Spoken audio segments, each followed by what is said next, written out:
تمہارے نام کی ہے۔ میں اپنی آنے والی زندگی کی ہر شام یوں ہی یادگار بنانا چاہتا ہوں، تمہارے ساتھ زندگی کی خوشیاں جینا چاہتا ہوں۔ اس کی محبت کا اظہار سن کر اریبہ مسکرا چکی تھی۔ دوسری جانب اریبہ کے دل سے یہ خوف ختم ہو گیا کہ شاید دائم باقی مردوں جیسا نہیں، لیکن اتنا بڑا سچ جو صرف ایک دھوکہ تھا۔ ذہن میں کئی طرح کے وسوسے چل رہے تھے۔ وہ دونوں ایک بار پھر گھومنے پھرنے کے لیے نکل گئے۔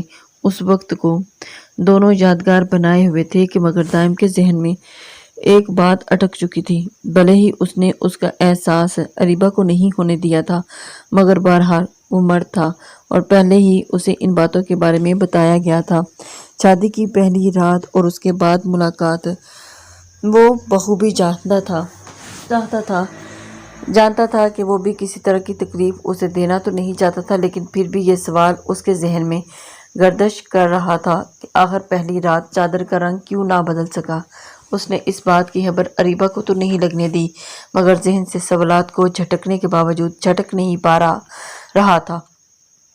اس کے دل میں اریبہ کی بہت عزت تھی، اریبہ سے بے تحاشا محبت کرتا تھا، مگر اریبہ کو شک کی نظروں سے بالکل بھی نہیں دیکھنا چاہتا تھا۔ جانتا تھا کہ اریبہ کی زندگی میں آنے والا وہ پہلا مرد ہے اور ہر طرح سے خود کو مثبت رکھنا چاہتا تھا۔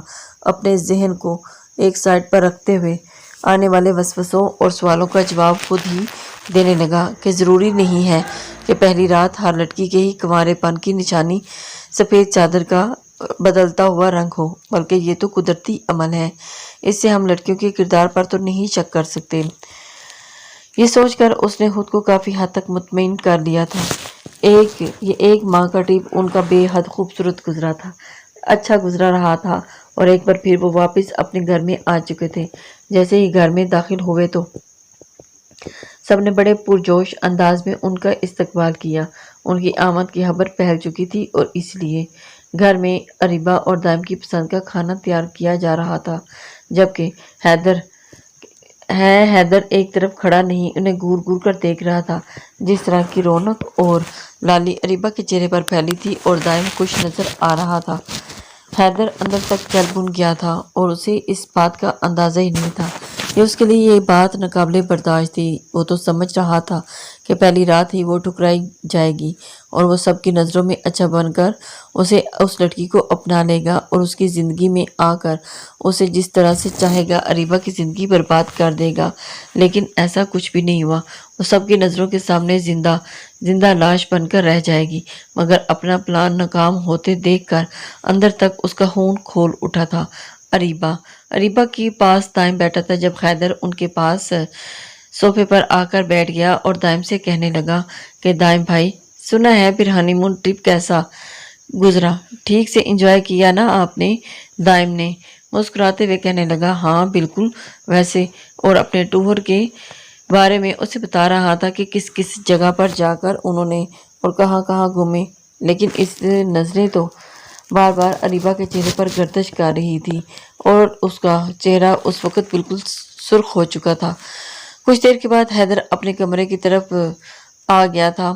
جب اسے اریبہ کمرے سے باہر نکلتی ہوئی دکھائی دی تو اگلے ہی پل اسے بازو سے کھینچ کر وہ اسے اپنے کمرے میں کھینچ کر لے آیا تھا۔ اریبہ اس افتاد کے لیے بالکل بھی تیار نہیں تھی، ہڑبڑا سی گئی تھی۔ اس سے پہلے کہ اس چلا کر دائم کو بلاتی، اس کے منہ پر رکھ کر ہاتھ رکھ چکا تھا اور آنکھوں میں غصہ اور حقارت صاف نظر آ رہی تھی۔ تمہارا شوہر کیا نامرد نکلا ہے جو اس سے تمہاری اصلیت ابھی تک نہیں پتہ چل سکی؟ اس کی اریبہ نے اسے ٹانگ حیدر کے پیٹ میں ماری تھی۔ وہ کھانستے ہوئے جیسے اس سے الگ ہوا تو اریبہ نے سائڈ ٹیبل پر پڑا ہوا گلدان اٹھا کر اس کی طرف مارا جو سیدھا جا کر اس کے ہاتھ پر لگا۔ حیدر درد سے ہلکا سا چلایا۔ اریبہ غصے اور حقارت کے ملے جلے تاثرات سے کہنے لگی، بے حیا بے غیرت انسان، شرم آنی چاہیے تمہیں، تمہارے ارادوں کو میں پہلے ہی بھاگ چکی تھی، بے شرم کہیں کہ تم اسی قابل ہو۔ تم کیا سمجھ رہے تھے کہ میری زندگی برباد کر کے رکھ دو گے اور میں تم جیسے جلاد کی ہو جاؤں گی؟ ہرگز نہیں، میں صرف اور صرف دائم کی ہوں اور بہت جلد انہیں تمہارے بارے میں بھی بتا دوں گی۔ وہ اپنے ہاتھ اس کی طرف دے کر کہہ رہا تھا، دیکھ رہا تھا ہاتھ کی اوپری سطح میں اچھا خاصا زخم ہو چکا تھا۔ اگلے ہی پل اس نے آگے بڑھ کر اریبہ کو گردن سے دبوچ لیا۔ باقی سب نیچے لاؤنج میں بیٹھے خوش گپیوں میں مصروف تھے۔ لاؤنج میں بیٹھے اپنے بڑوں کو وہ اپنے ہنی مون کی تصاویر دکھا رہا تھا۔ وہ ہنس رہے تھے اور اس بات سے بے خبر کہ یہاں اریبہ کا سانس روکے حیدر اسے اپنی جلاد بن چکا ہے۔ گردن دبوچ کر اسے مزید اپنے قریب کر کے کہنے لگا کہ شٹ اپ، دوبارہ میرے سامنے اپنی زبان مت چلانا۔ تم نے مجھے ریجیکٹ کیا ہے، سمجھی؟ میں تب تک چین سے نہیں بیٹھوں گا جب تک تمہیں برباد نہ کر دوں۔ حیدر صرف اور صرف اریبہ کی بربادی چاہتا ہے اور یہ تمہیں میں ایک دن کر کے دکھاؤں گا۔ تمہارے سارے پر میں اپنے ناخنوں سے کھینچ کر اتار دوں گا۔ کیا سمجھ رہی ہو کہ دائم اتنا اعلیٰ ظرف ہے کہ تم اسے بتاؤ گی کہ شادی سے پہلے کچھ روز پہلے حیدر نے مجھے بستر پر گرا کر میری پاک دامنی پر خچے اڑا دیے اور وہ اعلیٰ ظرفی کا مظاہرہ کرتے ہوئے تمہیں خوشی خوشی قبول کر لے گا، خوشی سے سینے لگا کر پوچھے گا کہ بیبی زیادہ درد تو نہیں ہوا؟ یہ کہہ کر حیدر ایک حباست بڑا کہکا لگا کر گونجا اور اگلے ہی پل اسے گردن اور جبڑوں سے دبوچ کر کہنے لگا، یہ مت بولو، مرد مرد ہی ہوتا ہے، تم بتا کر تو دیکھو تمہارا حشر کیا کرے گا، اپنی آنکھوں سے دیکھوں گا۔ حیدر یہ کہہ کر اسے چھوڑ چکا تھا اور کمرے کا دروازہ کھلا تھا۔ اریبہ ایک جھٹکے سے کمرے سے باہر نکلی اور جا کر سامنے ریکنگ سے لگی۔ وہ روتے ہوئے اپنے کمرے میں جا رہی تھی۔ کتنی دیر آنکھوں میں آئے آنسو تواتر سے بہتے رہے اور حیدر کے الفاظ بار بار اسے کانوں میں گونجتے ہوئے محسوس ہو رہے تھے۔ اسے یہ سب خوف لاحق ہو چکا تھا کہ اگر دائم کو پتہ چل گیا تو کیا ہوگا۔ اس گھر میں اپنے ماں باپ اور ساس سسر کے سامنے وہ کیا ساتھ رہنا تو چاہتی تھی مگر حیدر کے ساتھ نہیں، اور اگر حیدر دوبارہ ایسی کوئی حرکت کر دیتا تو کیا ہوتا۔ وہ دل ہی دل میں خوف کے مارے جھنجھلا اٹھی تھی۔ دائم جب کمرے میں آیا تو سامنے بیٹھی سرخ آنکھوں کے ساتھ اریبہ کو دیکھنے لگا جس کی آنکھیں سرخ لال ہو چکی تھی اور مسلسل ان سے آنسو بہہ کر کہہ رہے تھے کہ کیا ہوا اریبہ، رو کیوں رہی ہو؟ دائم خود بھی حیران تھا کیونکہ کچھ دیر پہلے تو وہ سب کے ساتھ بیٹھ کر ٹھیک ٹھاک تھی، کسی نے بھی اس کے ساتھ کوئی بات نہیں کی تھی، لیکن اب ایسی کیا وجہ بنی کہ وہ رو رہی تھی؟ اسے کچھ سمجھ نہیں آ رہی تھی کہ اس کے رونے سے تو جیسے وہ تڑپ سے جاتا تھا، اور آگے بڑھ کر اس نے اریبہ کا چہرہ اپنے ہاتھوں میں تھام لیا اور پوچھنے لگا، اریبہ میری جان بتاؤ کیا ہوا، بولو، رو کیوں رہی ہو؟ میری کوئی بات بری لگی یا کسی نے کچھ کہا؟ وہ مسلسل اس سے پوچھ رہا تھا اور وہ اپنی آنکھوں میں آئے ہوئے آنسوؤں کو صاف کر کے کہنے لگی کہ نہیں، ایسا کچھ بھی نہیں ہے، بس ایسے ہی دل بھر آیا تھا، تھوڑی سی پریشان سی ہو گئی تھی۔ وہ کہنے لگا کہ جھوٹ مت بولو، اب تو تمہارے بابا کی طبیعت بھی ٹھیک ہے، بالکل ٹھیک ہے، وہ صحت مند ہے، جو بات ہے تم مجھے صاف الفاظ میں بتاؤ ورنہ میں تمہیں اپنی قسم دے کر پوچھ لوں گا۔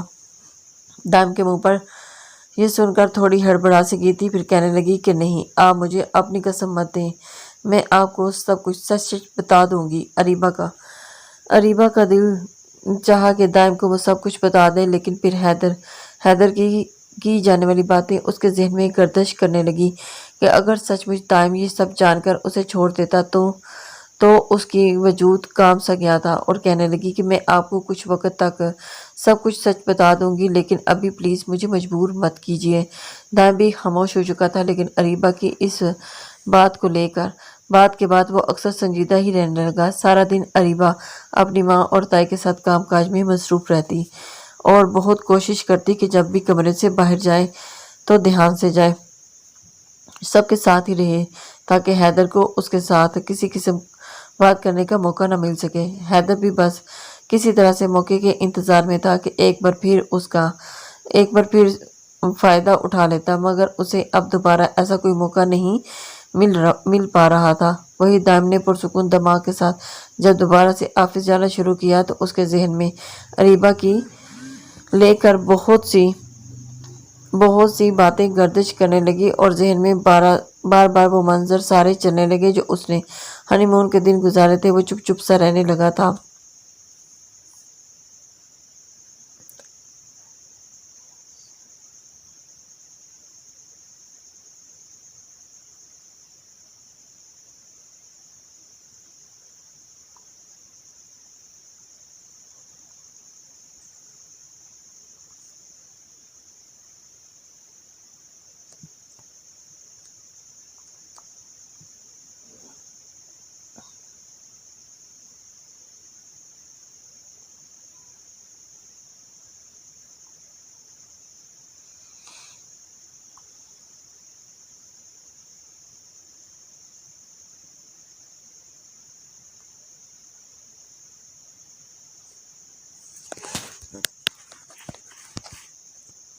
جب دوبارہ اریبہ کو لے کر بہت سی باتیں گردش کرنے لگی اور ذہن میں بار بار منظر چلنے لگے جو اس نے ہنی مون کے دن گزارے تھے، وہ چپ چپ سا رہنے لگا تھا۔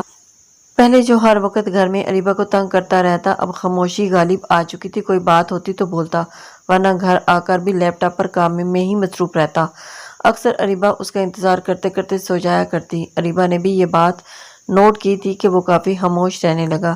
اریبہ خود اس کے ساتھ کوئی بات کرتی تو وہ مسکرا دیتا، ورنہ اب پہلے کی طرح اس کے ساتھ محبت کا اظہار بھی نہیں کرتا تھا۔ اریبہ کو یہ شک لرزانے لگا کہ کہیں حیدر نے اسے کچھ بتا تو نہیں دیا، کہیں سے شک تو نہیں ہو گیا کہ اس سے پہلے کہ حیدر اسے کچھ بتا کر نہ جانے اس کے کردار پر سوالیہ نشان بنا دیتا۔ اریبہ نے خود ہی فیصلہ کیا کہ وہ اسے حقیقت سے آگاہ کرے گی۔ اس شام اس کی شادی کو 6 ماہ ہو چکے تھے جب دائم گھر آیا، اور یہ بات ان ساری پریشانیوں میں اریبہ کے ذہن سے نکل چکی تھی، مگر دائم کو یاد تھا وہ اس کے لیے پھول اور کیک لے کر آیا تھا، لیکن جو گرم جوشی اس کے لہجے میں ہونی چاہیے تھی وہ نہیں تھی۔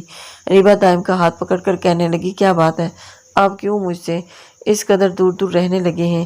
مجھے آپ کے ساتھ اپنی زندگی کی خوشیاں گزارنی ہیں، میں آپ کے ساتھ اپنی زندگی کی ہمیشہ رہنا چاہتی ہوں، لیکن کیا آپ اس رشتے سے دل بھر چکا ہے؟ یہ سن کر ایک گہری سانس دائم نے خارج کی، کہنے لگا، ایسی کوئی بات نہیں ہے، لیکن میں نے تو تمہیں اپنی بیوی، اپنا دوست، اپنا ہمسفر سمجھتا تھا۔ مجھے لگا تھا کہ تم مجھ سے کچھ بھی نہیں چھپاؤ گی۔ میں نے تو روایتی مردوں والا سلوک بھی تمہارے ساتھ نہیں کیا، لیکن اس کے باوجود تم نے مجھ سے راز رکھے۔ جب تک تم مجھے اپنا دوست نہیں سمجھو گی تب تک ہم اپنی زندگی میں آگے کیسے بڑھ پائیں گے؟ پھر تو ہمارا رشتہ بھی روایتی میاں بیوی جیسا ہو کر رہ جائے گا، شوہر اور بیوی جیسا۔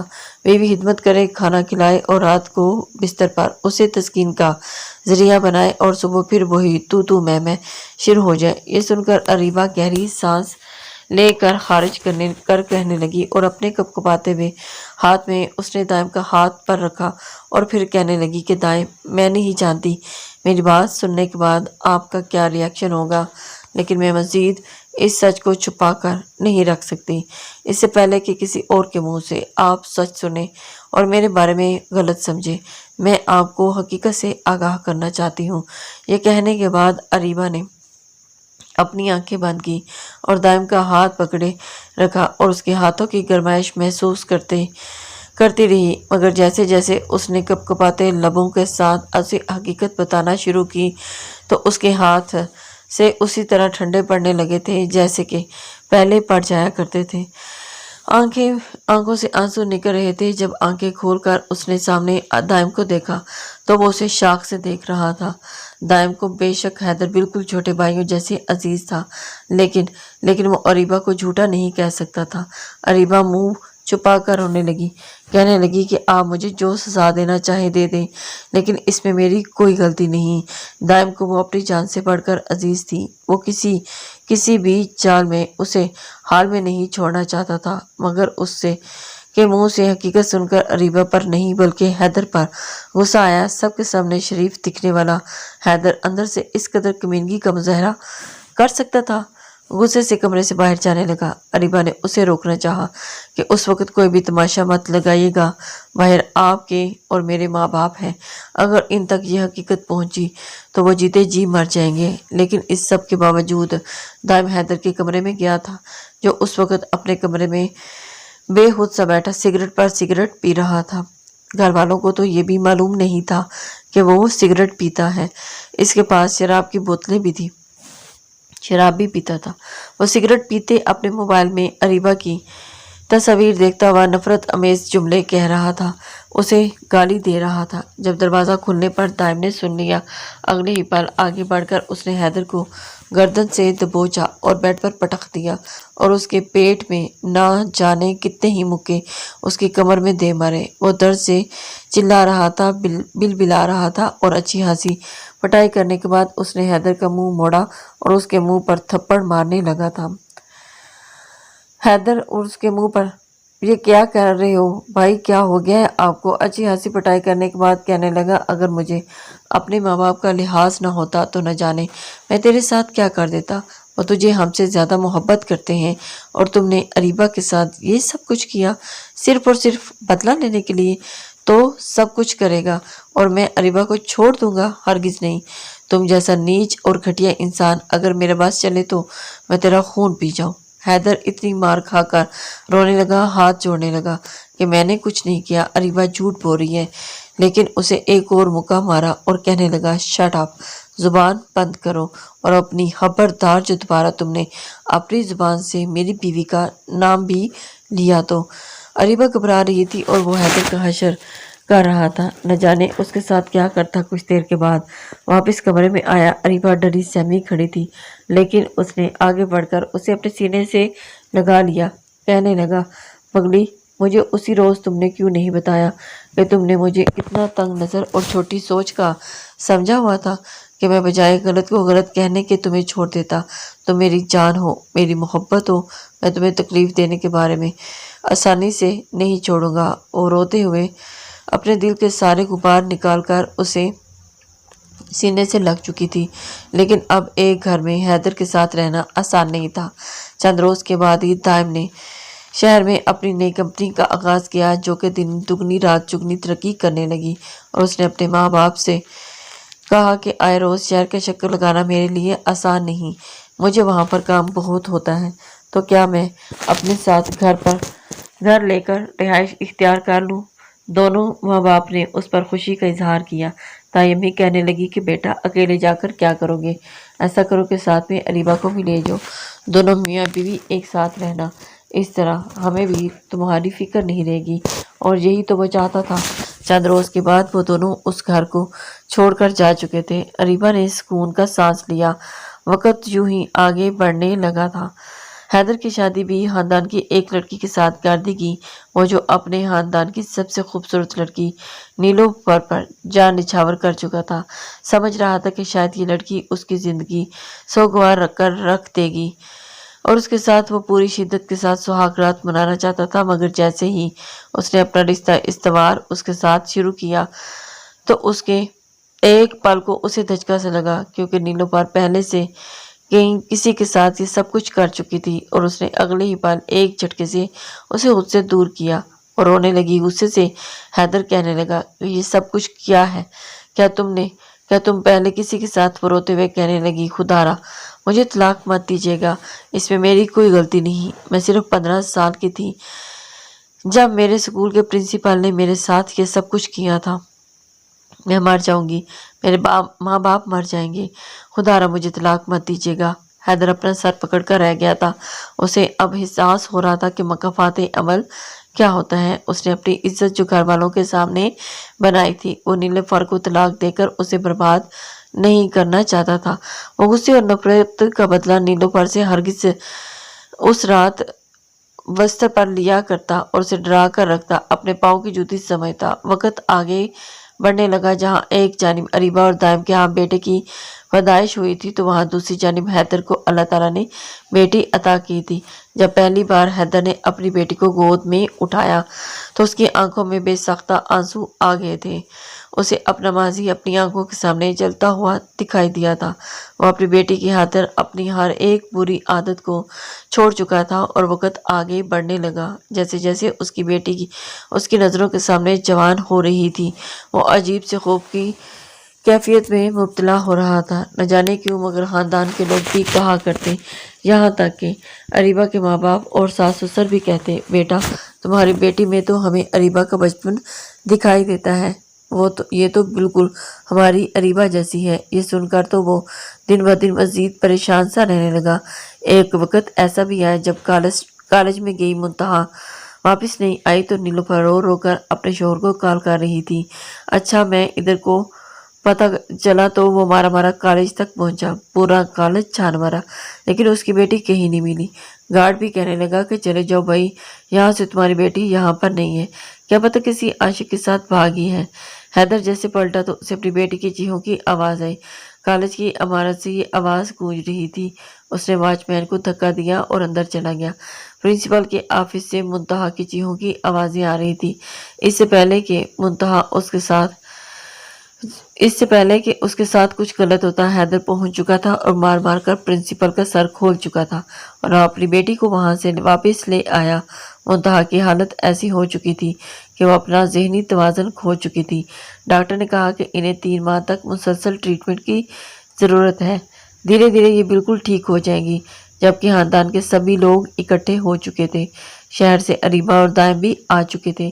جب روتے ہوئے حیدر نے گھٹوں کے بل بیٹھ کر اریبہ کے آگے ہاتھ جوڑ دیے، روتے ہوئے کہنے لگا کہ مجھے معاف کر دو، میں نے تمہارے ساتھ جو کیا آج میری بیٹی کے سامنے آنے لگا۔ یہ تو خدا کا فضل ہے کہ اس کی عزت بچ گئی، ورنہ میں تو جیتے جی مر جاتا۔ یہ سب کچھ میرا اپنا ہی کیا میرے سامنے آیا ہے، خدا کے لیے مجھے معاف کر دو۔ اریبہ نے اس کے منہ سے یہ الفاظ سنے تو اس کی آنکھوں میں آنسو آ چکے تھے۔ اسے بالکل اپنی اولاد جیسی عزیز تھی۔ اس نے حیدر کو گہری سانس خارج کر کے دیکھا اور پھر کہنے لگی، فکر مت کرو، اریبہ نے کبھی بھی تمہیں اور تمہاری بیٹی کو بددعا نہیں دی۔ یہ شکر ہے کہ تمہاری بیٹی کی عزت بچ گئی، کیونکہ ہر ایک کی قسمت میں دائم جیسا ہم سفر نہیں ہوتا۔ تم سدھر گئے ہو، بیٹی کی خاطر سے تمہیں ہدایت مل گئی، بس میرے لیے یہی کافی ہے۔ اور فکر مت کرو، تمہاری بیٹی آج سے تمہارے پاس میری امانت ہے۔ جیسے ہی دونوں کی گریجویشن کمپلیٹ ہوئی تو میں اپنے مرتضیٰ کے لیے تمہاری بیٹی منتہا کا رشتہ مانگنے آؤں گی۔ حیدر کو لگا کہ جیسے وہ زمین میں مزید دھنک جائے گا۔ اس نے کس قدر برا کیا تھا اس لڑکی کے ساتھ۔ پورے خاندان میں یہ بات پھیل چکی تھی کہ منتہا کی عزت خراب ہو چکی ہے، بالفرض اگر نہیں بھی ہوئی تو کون کرتا اس سے شادی۔ ایسے میں اس لڑکی کے الفاظ حیدر کو مزید زمین میں پست کر چکی تھی۔ وہ دوبارہ کبھی اپنی نظریں اریبہ کے سامنے اٹھانے کے قابل نہیں رہا اور اس کے دل میں اس کی عزت مزید بڑھ چکی تھی۔ وہی دائم اور اریبہ تمام تر معاملات دیکھنے کے بعد اپنے بیٹے کے ساتھ واپس شہر کی طرف لوٹ آئے اور جانے سے پہلے 17 سالہ منتہا کے ہاتھ میں مرتضیٰ کے نام کی انگوٹھی پہنا کر گئے تھے۔